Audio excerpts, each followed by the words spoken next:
আজকে আমরা আন্তর্জাতিক বিষয় বলি 1 নম্বর লেকচার সিট নিয়ে আলোচনা করব, যেখানে রয়েছে এশিয়া মহাদেশ।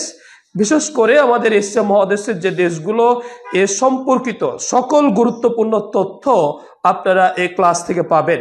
এটি নার্সিং ভর্তি পরীক্ষা, জাতীয় বিশ্ববিদ্যালয় ভর্তি পরীক্ষা, বিশ্ববিদ্যালয় ভর্তি পরীক্ষা সহ বাংলাদেশের যে কোনো প্রতিযোগিতামূলক পরীক্ষার জন্য একটি গুরুত্বপূর্ণ ক্লাস। আপনারা শুরুতেই সালাম জানিয়েছেন রিক জি হ্যালো এবং মারুফ হাসান ওয়ালাইকুম সালাম। এছাড়াও আপনারা সুমাইয়া সাদিক তিনিও সালাম জানিয়েছেন আমাদেরকে, ওয়ালাইকুম সালাম। আপনাদের সকলকে আমি আর কথা না বৃদ্ধি করে বরং ক্লাসে চলে যেতে যাচ্ছি।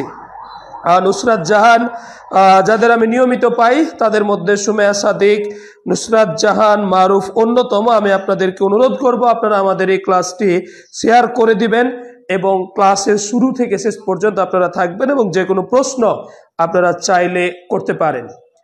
তাহলে আমরা ক্লাসের প্রথম বিষয় নিয়ে এবার আলোচনা শুরু করছি। প্রথম যে বিষয়টি নিয়ে আমরা আলোচনা শুরু করি এটি হচ্ছে আমাদের এশিয়া মহাদেশ পরিচিতি। নিশ্চয়ই আপনারা জানেন আমাদের পৃথিবীতে বর্তমানে 7টি মহাদেশ রয়েছে। এ মহাদেশগুলো হচ্ছে এশিয়া, ইউরোপ, আফ্রিকা, উত্তর আমেরিকা, দক্ষিণ আমেরিকা এবং ওশেনিয়া ও আপনার অ্যান্টার্কটিকা। এই 7টি মহাদেশের মধ্যে আয়তন ও জনসংখ্যায় আমাদের পৃথিবীর বৃহত্তম মহাদেশটির নাম হচ্ছে এশিয়া মহাদেশ। তাহলে যদি আপনাকে কেউ প্রশ্ন করে যে আয়তন ও জনসংখ্যায় আমাদের বাংলাদেশে পৃথিবীর বৃহত্তম মহাদেশটির নাম কি, আমরা উত্তরে বলবো এশিয়া মহাদেশ। তাহলে আমরা প্রথমত জানলাম পৃথিবীর বৃহত্তম মহাদেশ হচ্ছে এশিয়া। এছাড়াও আমাদের পৃথিবীর সমগ্র যে আয়তন, এ সমগ্র আয়তনের 30% নিয়ে এশিয়া মহাদেশ গঠিত হয়েছে। এবার যদি আপনাদেরকে প্রশ্ন করা হয় পৃথিবীর মোট আয়তনের কত শতাংশ নিয়ে এশিয়া মহাদেশ গঠিত হয়েছে, আমরা বলবো 30% নিয়ে এশিয়া মহাদেশ গঠিত হয়েছে। এশিয়া মহাদেশ, এখানে মোট স্বাধীন দেশ রয়েছে 35টি। তাহলে আমরা আরেকটি পরিচিতি পেলাম, এশিয়া মহাদেশে আমাদের স্বাধীন দেশ 45টি, দুঃখিত 45টি। তবে অনেক জায়গায় আপনারা দেখবেন যে এশিয়া মহাদেশে মোট স্বাধীন দেশের কথা বলা হচ্ছে 44টি। অনেকেই ফিলিস্তিনের দেশটাকে স্বাধীন দেশ হিসাবে বলেন না, তারা এখানে যুক্ত করে আপনার তখন 44টি বলেন। কিন্তু আপনারা জানেন যে প্রায় 1.5 শতাধিক রাষ্ট্র ফিলিস্তিনকে স্বাধীন সার্বভৌম রাষ্ট্র হিসেবে স্বীকৃতি প্রদান করেছেন।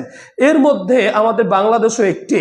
তাহলে আমরা ফিলিস্তিনকে রাষ্ট্রই বলছি এবং এটি স্বাধীন রাষ্ট্র হিসাবে আমরা বলছি, অর্থাৎ ফিলিস্তিন সহ এশিয়া মহাদেশে স্বাধীন রাষ্ট্র হচ্ছে 45টি।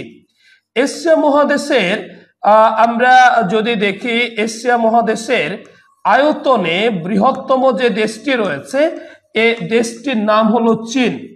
অপরদিকে এশিয়া মহাদেশের আয়তন আপনার দুঃখিত জনসংখ্যায় বৃহত্তম যে দেশটি, এ দেশটির নাম হচ্ছে ভারত। আপনারা জানেন যে সমগ্র পৃথিবীরই জনসংখ্যায় বৃহত্তম দেশের নাম হচ্ছে ভারত। অপরদিকে আমাদের এই পৃথিবীতে অর্থাৎ এশিয়া মহাদেশে আয়তন ও জনসংখ্যা উভয় দিক দিয়ে ক্ষুদ্রতম যে দেশটি, এ দেশটির নাম হচ্ছে মালদ্বীপ। আমরা এশিয়া মহাদেশ এর আপনার পরিচিতি নিয়ে আলোচনা করছি। তবে এশিয়া মহাদেশে যে 45টি দেশ রয়েছে এর মধ্যে একমাত্র যে খ্রিস্টান রাষ্ট্র, এটির নাম হচ্ছে ফিলিপাইন।